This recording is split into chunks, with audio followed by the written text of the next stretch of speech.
Hi guys and girls, it's Russ from RussHowPTI.com. A lot of guys in the gym ask what's the best way to build a six-pack, what's the best exercise for it.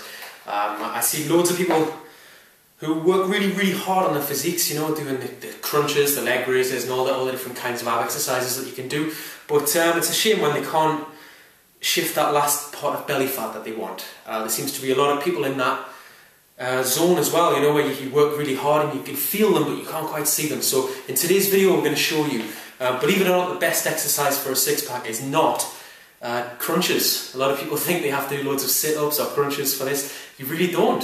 There's no need to do, I don't know, 2,500 sit-ups a day. If anything, that hurts you, you know, it holds you back.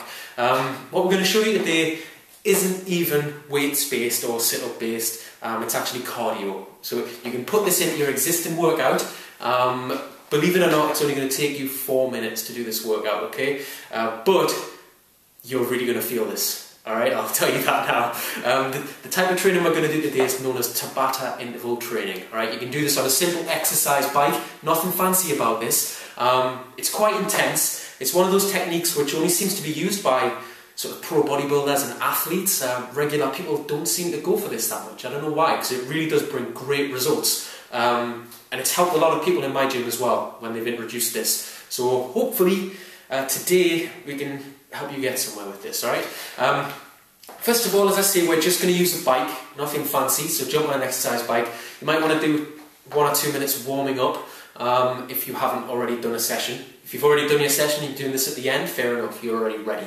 Tabata intervals is a little bit different to normal interval training. It's a lot shorter, it's based on short, intense bursts of speed, okay? So we're going to do a 30-second cycle, and what that involves is 20 seconds on a high intensity, pedaling hard, okay? Try and aim for around 100 RPM on your speed. For 20 seconds. Then the next 10 seconds, we're going to come down to just like a medium speed on a medium gear to let your body cool back down. Once those 10 seconds are over, we're going to go again. We're going to repeat that 30-second cycle. We're going to go through that 30-second cycle a total of 8 times, which gives you just a 4-minute workout.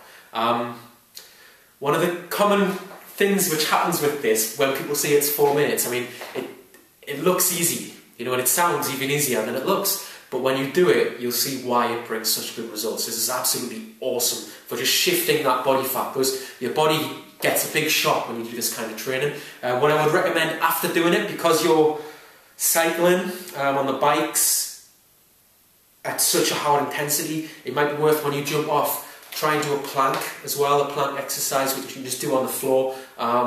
Just to get rid of the pain in your back. You don't want to be hunched over on the bike for that long and then not do anything for your back. So do a plank, it'll straighten you back out, and again it will strengthen your abs as well, which is the exact area that we want to do. And I would recommend after that, you know, at the end of your gym session, just do a couple minutes cooling off. So if you do 2 minutes warm up, 4-minute session with the Tabata interval training, 1 minute on the plank, and then 2 minutes just cooling down, that's less than 10 minutes right there. And that is the #1 cardio exercise when it comes to just shifting that belly fat and building the six-pack, bringing out the definition that you're working to do. Nothing wrong with doing your crunches or your leg raises, they do work, they really strengthen it, but add this in as well, honestly the results you get from it are awesome.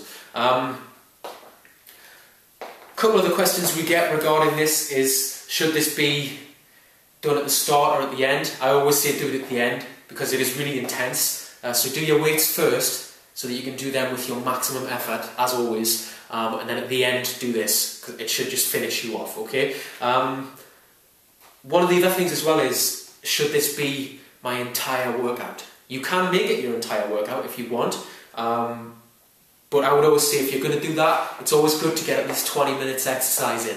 You know, if you're going to go to the gym, don't just go and do 4 minutes and then come back out. Take you longer to get there, right? You can turn this into a full cardio session if you want. That 4-minute cycle we did, you could just do 4 of those. Okay, just do 4 sets. Have a couple minutes rest in between each one. So, for example, we start on the bike, we do our 4-minute cycle, you know, 20 seconds fast, 10 seconds slow it down, repeat that for 4 minutes, then we have a couple minutes rest, and then we go on a different piece of cardio. It can be anything you want, you know, all cardio will work with this type of training. I personally like skipping with this, it's really good with that, with a high knee action as well. It's quite good for you, it's really intense. You could then do, I don't know, box jumps. There are tons of different things you could do for the other 3 sets, or you could just do the same thing if you liked something in particular. That's what you would do if you wanted to do a full training session. Don't just do 4 minutes and then call it a day. But I find that you get best results when you actually combine this with a weight session. So do your weights training first, and then put in this 4-minute session at the end with the plank and the cool down, and that tends to work best for the majority of people who do it in the gym. Alright, thanks a lot for watching today's video. Hope it helps you. Give this a try next time you hit the gym. You can catch me on Facebook as always, Russ PTI, where I post stuff like this every week for free. Thanks, bye bye.